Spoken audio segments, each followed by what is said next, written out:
মমতা ব্যানার্জি বাংলার মুখ্যমন্ত্রী ইডির থেকে ফাইল কেড়ে নিয়ে চুরি করে চলে গেছে। উনি ওখানে মুখ্যমন্ত্রী সুবিধা নিলেন, কিন্তু ওখানে গিয়ে বলছেন আমি একটা পার্টির সুপ্রিমো, কারণ মুখ্যমন্ত্রীর গণ্ডিতে থেকে ওগুলো করা যায় না।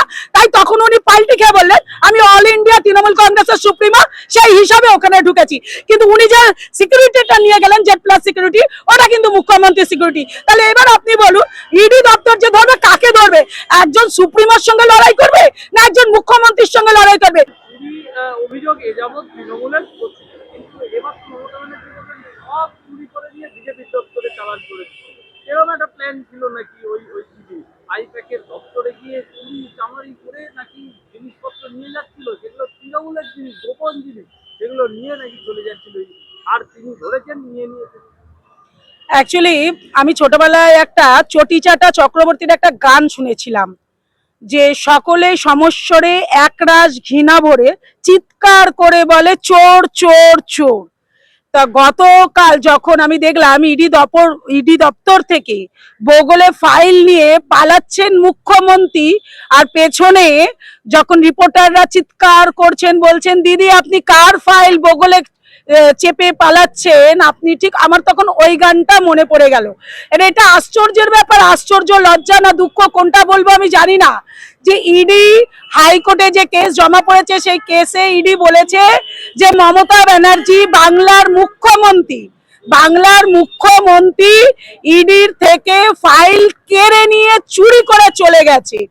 মানে আমরা আজকাল শুনতাম যে একজন রাস্তার ফটিকবাজ বা রাস্তায় যারা ঘুরে বেড়ায় তারা এরকম করে চুরি করে পালায় এবং তার পেছনে জনগণ দৌড়ায়, বা পুলিশ বলে উনি ওই জিনিসটা চুরি করে নিয়ে গেলেন, বা ওই বকাটে যুবকটা ওই জিনিসটা নিয়ে চলে গেলেন, বা ওই নেশারিটা ওই যুবক জিনিসটা নিয়ে চলে গেলেন। কিন্তু বাংলার বুকে দাঁড়িয়ে বাংলার মুখ্যমন্ত্রী ইডির থেকে চুরি করে জিনিস নিয়ে চলে যাচ্ছেন, আর পেছনে পেছনে ইডি দপ্তরের লোক চিৎকার করে তাকে ডাকছে, তাকে আটকাচ্ছে। এই বাংলার জন্য কোন কলঙ্কের দিন আমি জানি না। তাই আজকে আমি একটাই কথা বলতে পারি, যে সকলে সমস্যারে চিৎকার করে বলছে চোর চোর চোর, বাংলার মুখ্যমন্ত্রী চোর, এবং তার চুরির দৃষ্টান্ত তার বগলে চাপা কয়লা চুরির ফাইল, সোনা চুরির ফাইল, গরু চুরির ফাইল, চাকরি চুরির ফাইল এবং বাংলার ভবিষ্যৎ চুরির ফাইল। বিশাল এক মিছিল করলেন, হাজরা পর্যন্ত গিয়ে শেষ করলেন, সেখানে জনসভা করলেন। সেই জনসভায় এদিক থেকে ওদিক নির্বিঘ্ন মুখ্যমন্ত্রী তিনি বলছেন এরকম পার্টি কোনোদিন দেখিনি, শুক্লা পার্টি 2026 ধুলোর মতো উড়িয়ে দেবেন তিনি এবং তার দল।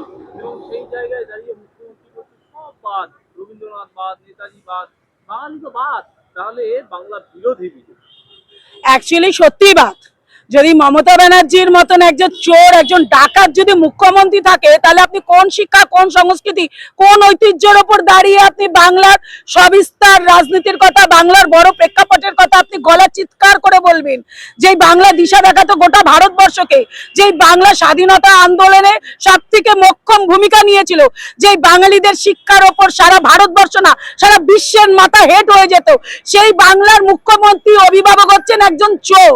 এতদিন তাকে সচিৎকারে বলতাম ডাকাত, আর এখন সবাই আমরা বলছি না, উনি নিজে প্রমাণ করে দিলেন যে উনি চোর। উনি সর্বসমক্ষে নিজের দাপটে সর্বসমক্ষে চুরি করে দেখালেন। আরো ভালো হতো সিনটা যদি মমতা ব্যানার্জি বেরোতেন, বেরিয়ে ইডি দপ্তরের যে অফিসাররা ছিল তাদের কান পা চাপাটিতে একটা বন্দুক টেকিয়ে বলতেন, ঠিক যেমন আমরা সিনেমার স্ক্রিনে দেখাই, বড় বড় যারা বাহুবলী থাকে, যারা বড় বড় তোলাবাজ থাকে, তোলামূল থাকে, তারা ঠিক যেভাবে বন্দুক ঠেকিয়ে ওপেন মানুষকে মারদাঙ্গা করে, চুরি চিন্তাই করে, আর মানুষ কিচ্ছু বলতে পারে না, ঠিক সেটা বাংলার মানুষ সচক্ষে দেখলো যে তাদের অভিভাবকের চরিত্র কি, একজন কোন লেভেলের ঘৃণিত মহিলা। বাংলায় অনেক মুখ্যমন্ত্রী এসেছে, অনেক মুখ্যমন্ত্রী আসবে, আপনি ইতিহাসে কখনো একটা জায়গা ধরে থাকতে পারবেন না। অনেক দল এসেছে, ভবিষ্যতেও অনেক দল আসবে, সব দলকেই একদিন না একদিন চলে যেতে হবে, কিন্তু বাংলার অধ্যায় সব থেকে ঘৃণিত মুখ্যমন্ত্রী হিসাবে যার নামটি লেখা থাকবে তার নাম হচ্ছে বাংলার মুখ্যমন্ত্রী মমতা ব্যানার্জি। আর এটা আমাদের কাছে লজ্জা, আমরা ঠিক সেই পিরিয়ডে বসবাস করছি যে পিরিয়ডে বাংলার মুখ্যমন্ত্রী হচ্ছেন এরকম একজন কলঙ্কিনী মহিলা। অভিষেক মিটিং করতে গেলেই ছেলেটা ছোট ঘিরে থাকছে, বিভিন্ন জায়গায় সেন্ট্রাল মিলিটারি ফোর্স দেওয়া হচ্ছে, যা হচ্ছে ভালো হচ্ছে না, আঘাত করলে প্রত্যাঘাত হবে। কে অভিষেক ব্যানার্জি? কে যার কনভয়েতে একটা প্রধানমন্ত্রীর মতন বিশাল খরচা করে এবং একটা বিশাল কনভয় যায়? কে অভিষেক ব্যানার্জি? বাংলার একটা মামুলি এমপি, একটা বাংলার মামুলি এমপি, কিন্তু পরিবারতন্ত্রের ইয়েতে অভিষেক ব্যানার্জির কনভয় যত খরচা হয়, বাংলার পুরো শিক্ষানীতিতে বুঝি অত টাকা খরচা হয় না। কে অভিষেক ব্যানার্জি? কেন? একজন চোর দেখবেন, যে যত বড় চোর হয় তার পুলিশ প্রোটেকশন তত বেশি দরকার পড়ে। একটা ছেঁচড়া চোরের যে পুলিশ প্রোটেকশন থাকে, একটা চোর, একটা পুলিশ আসে তার পকেটটা ধরে তাকে টানতে টানতে নিয়ে যায়। কিন্তু দেখবেন আদালতে আপনি দাঁড়িয়ে থাকবেন, আপনি বুঝতে পারবেন কোন চোর কত বড় সিকিউরিটি দিয়ে আসছে। তো অভিষেক ব্যানার্জির সিকিউরিটি প্রমাণ করে দিচ্ছে যে অভিষেক ব্যানার্জিকে যে সিআইএসএফ ঘিরে থাকে, এটা প্রমাণ করে দিচ্ছে যে অভিষেক ব্যানার্জি কত বড় চোর। আপনি চোরের মাত্রা তো ওভাবেই বুঝবেন। আমরা যখন সাধারণ মানুষ কোর্ট চত্বরে দাঁড়িয়ে থাকি, আমরা কি দেখে বুঝি? যখন কোনো চোর ছ্যাচোর গুন্ডাকে টানতে হিসেবে যে আমরা ভাবি ছিচকে চোর। আবার যখন কোনো গুন্ডাকে দেখি যে 20টা 50টা পুলিশ তার ঘেরাটপের মধ্যে দিয়ে নিয়ে যাচ্ছে, তখন আমরা বুঝি এ অনেক বড় চোর, তার জন্য এতগুলো পুলিশ লাগছে তার সিকিউরিটি যাতে সব পালিয়ে না যায়। তো অভিষেক ব্যানার্জি বাংলার সব থেকে বড় চোর, তো তার সেই প্রতিরক্ষা, তার সেই চোরের রক্ষার্থে যে এতগুলো সিআইএসএফ লাগবে, এটা অবিশ্বাস্য বা অদেখার ঘটনা কি? এটা তো আমরা দেখেছি, এটা দেখতে তো আমরা অভ্যস্ত। মমতা ব্যানার্জি তো খেলছে বাংলার মাটিতে দাঁড়িয়ে ফাটাফাটি। এতদিন চাটাচাটি চলছিল, এই চাটাচাটি লোকগুলোকে বলছে এবার আপনারা ফাটাফাটি করুন। তা চাটাচাটি লোকেরা চারটে চারটে মেরুদণ্ডটাই তো শেষ হয়ে গেছে। আপনাকে ফাটাফাটি করতে গেলে আপনাকে সক্ষম হতে হবে।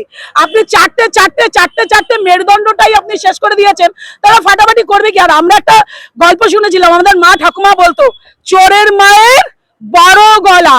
আজকে আমাদের সেটাই বাংলার মুখ্যমন্ত্রী, তার হচ্ছে জলজান্ত দৃষ্টান্ত, যেটা আমরা গানের মধ্যে দিয়ে শুনতে পাই, চোর চোর চোর মাচায়ে শোর। এটা তো যাবার কথা, যে যত বড় চুরি করবে সে সবার আগে তত বেশি গলাবাজি করবে। অফিসাররা একবারও আটকালেন না, ফাইলগুলো হাতে কার্যত এরকম ভাবে চলে এলেন নিয়ে, মানে একটা তো কিছু পদক্ষেপ তো নিতে পারতেন ওই সময়। কোর্টে কেস করলে তো মামলা সহজে মিটবে না, তত নির্বাচন পেরিয়ে যাবে। এবার সেই জায়গায় দাঁড়িয়ে ইডি অফিসাররা দাঁড়িয়ে থাকলেন। দেখুন, বাংলায় যা সারা ভারতবর্ষে ঘটে না তা বাংলায় ঘটে। ইডি দপ্তর ভারতবর্ষের বহু যোগে হানা দিয়েছেন। আপনি ভারতবর্ষের বহু কলঙ্কিত মুখ্যমন্ত্রী জেলে গেছেন। আপনি কোথাও দেখেছেন ইডি বড় সড়ো একটা পুলিশ ফোর্স নিয়ে গেছেন, বা ইডিকে সেটা করতে হয়েছে, বা তার জন্য কোনো প্রস্তুতি নিতে হয়েছে? কিন্তু বাংলার মাটিতে দেখেছি আমরা, শাহজাহান শেখকে ধরতে গিয়ে ইডিকে ওখানে মার খেতে হয়েছে, রক্তাক্ত হতে হয়েছে। বাংলার মাটি কার কার রক্তে ভেজে না আপনি বলুন। আপনি দেখেছেন একজন যখন চুরি করতে যাচ্ছে, তখন পুলিশ প্রোটেকশনে চুরি করতে যাচ্ছে, তার দপ্তর কি করছিল? তিনি বলেছেন যে আমি অল ইন্ডিয়া তৃণমূল কংগ্রেসের সভানেত্রী, সেই হিসাবে আমি আইপ্যাক ভবনে গেছি। যদি উনি অল ইন্ডিয়া তৃণমূল কংগ্রেসের সুপ্রিমো হিসাবে আইপ্যাক অফিসে গিয়ে থাকে, তাহলে অতগুলো পুলিশ অফিসার যারা মুখ্যমন্ত্রী সিকিউরিটিতে ধার্য, তারা ওখানে কেন গেলেন? তারা তো মুখ্যমন্ত্রী। রাজীব কুমার কেন ছিলেন? রাজীব কুমার অ্যাকচুয়ালি কার ঘেরাটপ করবার জন্য গেছিলেন? রাজীব কুমার কার সিকিউরিটি?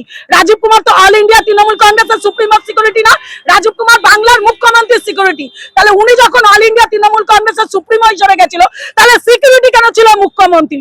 যা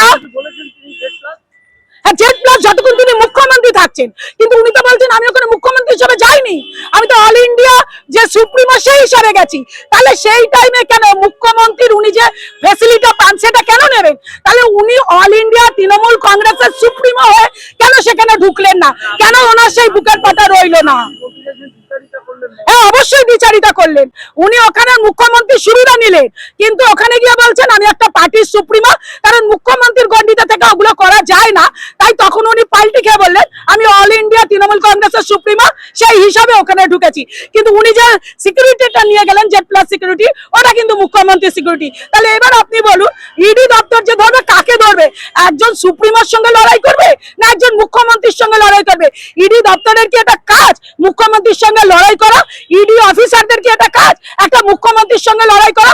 একজন মুখ্যমন্ত্রী হচ্ছেন মহিলা, ওখানে সব পুরুষ ছিলেন, তারা কি করবেন? মুখ্যমন্ত্রীর সঙ্গে মারামারি করবেন, আবার রক্তাক্ত করবেন, আবার বাংলাটাকে উদ্বাস্তু করে তুলবেন?